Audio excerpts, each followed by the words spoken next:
how am I going to teach a child who is non-verbal to potty train? No, because he's not able to tell me when he wants to use the bathroom. So for me, that was a big thing. It gives me anxiety, I must tell you.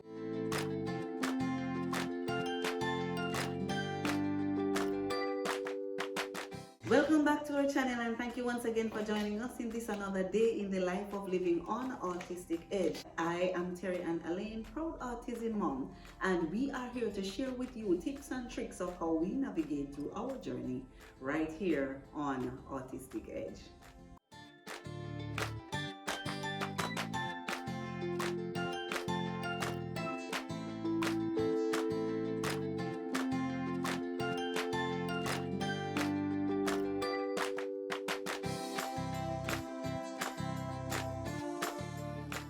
Today we'll be sharing with you some potty training tips for children on the spectrum, and this could apply to other children who are not on the spectrum and other children with other special needs. Alright, so tip number 1, study your child routine. You can create a list of times during the day when your child wants to pee or do for a week. We can do this for about a week. Note also on your schedule the feeding times. Now what this does is it gives you an idea of the timing between feed, and it helps you to kind of study the routine of the child in doing potty time. Tip number 2, this routine that you would have studied and noted in tip number 1, what you'll do now is to create a schedule, right, for potty time. Now, creating the schedule, it helps the child to understand when it's time to use the toilet. And guess what? It also helps the parents as well, because you will also have a rhythm in when the child needs to go. So you will know when to take the child, and it will create a routine for the child to go. And as best practice, you can wake them up at once or twice during the night for them to use the bathroom. Now, this is dependent on your child. If your child is like ours, who has insomnia, then that may be a challenge. So you may not want to try the wake up routine, because Alex has insomnia, and once you wake him up in the night, that might be the end of sleep for the night. So it all depends, and know the child routine, and you can navigate around that. All right. Tip number 3, use visual aids. You can use charts, pictures, and this helps the child to understand the step-by-step approach involved in the toilet training. You can use the pictures to design a sequence. What comes next after you pull down your underwear. Don't allow the sequence to be too long. Don't make it more than probably 3 steps or so, and try to teach one at a time during the sequence period. And again, follow your child lead. It depends on what your child does. All right. Tip number 3, if your child is showing potty training readiness, it's the best time to do a diaper transition. Diaper transition here means allow the child to start moving from diaper to wearing underwear, right? Practice the pull-up and the pull-down exercise. So when you're putting on the child underwear, show them how to pull up and to pull down, and that can also be a part of your routine. Practice the pull-up and pull-down exercise. That shows that the child receptive skills to potty training would be improving, and he or she is understanding the instructions given for the pull up and the pull down. And it's a nice little way, especially if they're non-verbal, to teach up, down. So there are a number of things that you can be doing there in potty time. Multifunction activity, right? Now, the next tip number 5, equipment. While we were doing our potty training for Alexander, we bought a musical potty. And it's one of those potties when anything goes into the potty, once it touches the sensor, it's gonna clap and it's gonna make some joyful noise. So you might hear yay, or you hear some little clapping, right? No, that was kind of nice. Alex was kind of attracted to the sound coming from the potty, and to introduce him to it, we had to probably tip a little water in it to allow him to hear the sound of the potty in the beginning, so that he could appreciate the noise coming from the potty. Now, this took a little while though. Here is a picture of the potty that we had used for Alex Xavier, and we'll drop a link in the description below where you can find, if you so desire and want to try one of those musical potty for your child. If the child is much bigger and is able to sit on the toilet seat, you can put also an insert. And here's a picture of the insert, and we'll drop a link for the insert below as well. You can put an insert on the seat. And the potty also, some of the musical potties, they come with the step. So it's a dual purpose. You can use it as a potty for when they are smaller, and when they are a little bigger and able to sit on the seat, it operates as a step up for them as well, and for them to sit comfortable. These kind of make the toilet more accessible and more comfortable for your child. Another tip number 7, allow them to sleep in their underwear.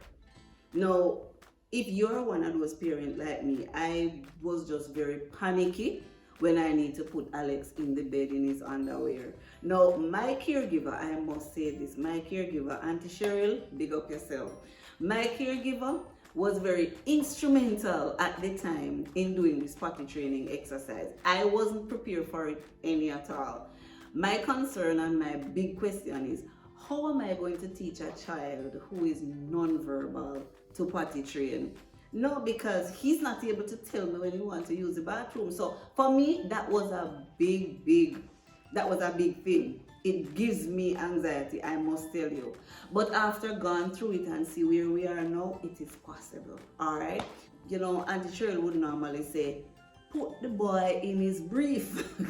And I was like, oh gosh, put the boy in his brief, I don't know how this works. But anyway, she would put him in his brief when she had him. And when I go to pick him up in the evening, she would say, Mommy, put him in the car. I'm like, but him going to wait up the car before me reach home. But she was like, we allow him to use the potty at her house before we leave. And then when I pick him up, you know, on our way home, we would have some time before he would do his next potty session. All right, now, needless to say, it was a very anxious task and a very uphill task as well in teaching Alex to use the potty. But we made it, right? So that's why we are sharing these tips with you today, so you know that you can do it too. All right, so allow them to sleep in their underwear. For if you're worried about your mattress, like I did, so if you're one of them worried about your mattress, use a waterproof mattress cover for your bed, and you also have waterproof covers for your pillow as well. They don't have to be the plastic ones. And here, even though we still have some on our beds, even though we don't need them anymore, but from time to time you may have spill from water if Alex would take water into the bedroom and stuff. So again, here is a picture of what the waterproof mattress cover or the waterproof pillow covers that you can use, and we also drop a link in the description below if you are interested to have it. And guess what? Even if you don't have kids and you have pets, for those persons who like pets, these waterproof mattress covers and pillow covers are very useful as well. And for added benefit, you can also use a reusable bed pad. So we had our reusable bed pad because sometimes you don't want to wash all the whole heap of sheets. But what the bed pad does, like in the night, you can just cover the area of the bed where the child would lay, and if he had an accident in the night, then you only have to change him, remove the pad or the sheet that he was using, and it's reusable, so you can wash it right and use it again. And this is great for vacations and weekends. During our potty training period, when we go on vacation with him, we take our bed pad as well. So you may go to your friend's house, or if you go to the hotel, they may not have the mattress cover on their beds. So to avoid the excess accident that you may have in damaging the mattress, it's a good thing to have. So you just change the sheet, change your child, change the bed pad, and keep going. All right. Tip number 7, look out for signs that they want to go. During the potty training period, as the child progresses and they're in just their undies, even if they have not yet started talking, so like Alexavier, who was non-verbal at the time for us, when we go out, we do a routine. Remember, we did that routine at the beginning, and that routine kind of helped us to know when he wants to go. So even though he was non-verbal at the time when we were doing the potty training, we had our little signs. So after a time, you would look and you will see him, you just see him holding on to the front of his pants or his shorts. And if your child is a girl, you know, you'll see them holding on to their private area there. That gives you some indication that, hey, it's time to go with the child. Tip number 8, if you have nothing else during this time, you need to have patience and understanding. It's not an overnight thing. And think about it. We are now adults, but we went through that potty training period as well as kids, yes. But guess what? For children on the spectrum and other special needs kids, their period of potty training will take a longer time. Be very patient with them. Understand the process. Understand that it takes time for this child to learn.